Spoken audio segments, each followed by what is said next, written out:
सबको दे दो।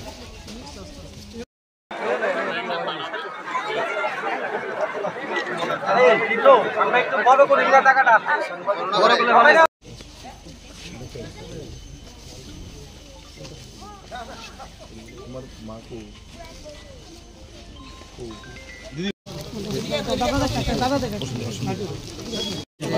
मोबाइल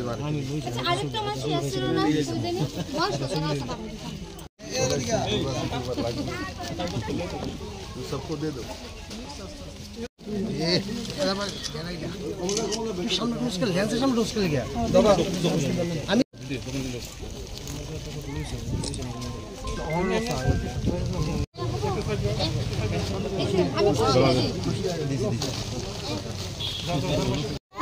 তাড়াতাড়ি করবা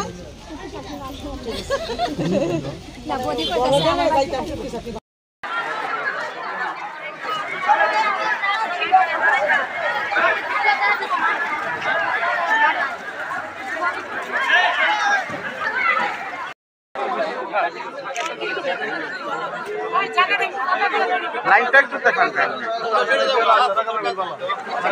আচ্ছা দিকে চলে গেল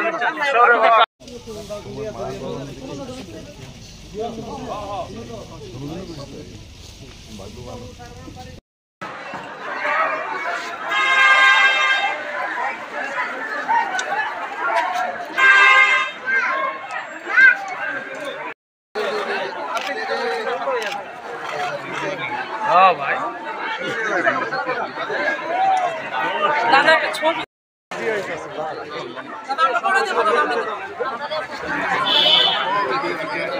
आगे ना ठीक है स्लो तो चलो दादा अरे ये घुरे ওই দিক দিয়ে এলে বেটার আসছে আয় এদিকে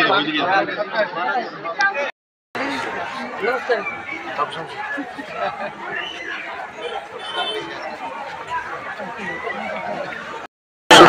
আগরতলা নিম্ন হাওড়ার জল আসে প্লাস যদি বেশি বৃষ্টি হয় তখন এটা হয় আর জল নিকাশনের জন্য এই সরকার কাজ করছে প্রশাসন সঠিকভাবে মানুষের যে কাজগুলো করা সেগুলো করছে। আমি আজকে ঋষিকণে নিয়ে এখানে এসেছি তারপরে আরও 4-5টা জায়গাতে যাব। তো মানুষ এখান থেকে এখন যাওয়ার সময় হয়ে আসছে, তো যাওয়ার সময় যাতে 2-4 দিনের ডাল চাল আলু এগুলো থাকে তার একটা ব্যবস্থা করে আমি ব্যক্তিগতভাবে দিচ্ছি যে যারা বাড়িতে নিয়ে যা 2-4টা দিন গিয়ে এইখানে যারাই আছে যারা দিনে কাজ করে খায়, তো এরা বাড়িতে গিয়ে বাড়িটা পরিষ্কার পরিচ্ছন্ন করতে হবে, তার সময় 3-4 দিন কাজ করতে পারবে। ওই 3-4 দিনের জিনিসটা এটা একদম 1 মাসের ওনার জীবন তৈরি করেছে তেমন না, সামান্য যারা 3-4 দিন এই খাওয়াটা নিয়ে বাড়িতে খেতে পারে ওই সময়টার মধ্যে বাড়িঘরটা পরিষ্কার পরিচ্ছন্ন করে নেয় তার ব্যবস্থা করার জন্য সেটা আমি করছি।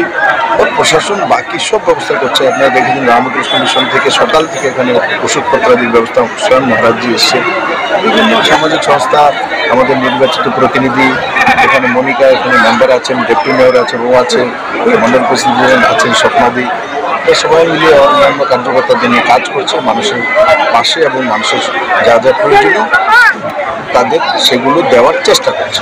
বন্যা পরিস্থিতির পর দেখা যায় যে বাড়ি ঘরে একটা মানে স্যানিটাইজেশন একটা প্রবলেম থাকে, প্রায় সময় নানা রোগ সুগার একটা প্রাদুর্ভাব দেখা যায়, এরপরে কি বলবো? এগুলো আমি চিফ সেক্রেটারির সঙ্গে কথা বলেছি, মুখ্যমন্ত্রীর সঙ্গে আমার কথা হয়েছে, এগুলো প্রশাসন থেকে ব্যবস্থা অলরেডি করা হচ্ছে। কারণ আমাদের জানা আছে যে জলের পরে বাড়িতে যাওয়ার পর মানে আপনার ডায়রিয়া হওয়ার প্রবণতা থাকে, কারণ সব জায়গাতে জল ঢুকে গেছে। এমনকি বনমালীপুরে তো অনেক জলের যারা যারা দুইতলা বিল্ডিং আছে তাদেরও তো নিচে ট্যাঙ্কিটা তো নিচে থাকে, এখান থেকে উপর উঠায়, উপর ট্যাঙ্কির মধ্যে জল ঢুকে গেছে, এগুলোকে পরিষ্কার করতে হবে। তো স্বাভাবিক এগুলো জানে, এগুলো